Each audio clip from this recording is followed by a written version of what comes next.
Volvo 1800 ES, the ES of course being the estate type variant on it. Very popular now, as you well know. Again, this was one of the regular colours in them.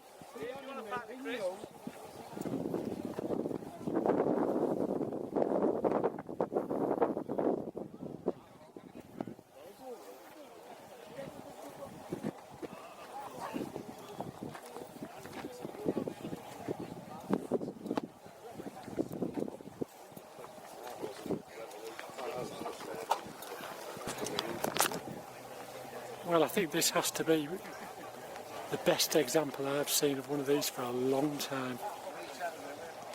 It really is a good job. They've done a nice job of the restoration on this.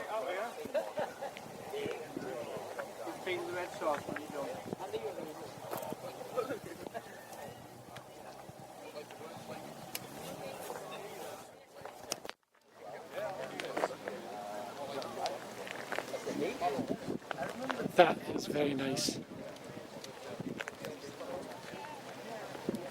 Yeah, they've done a really good job of that.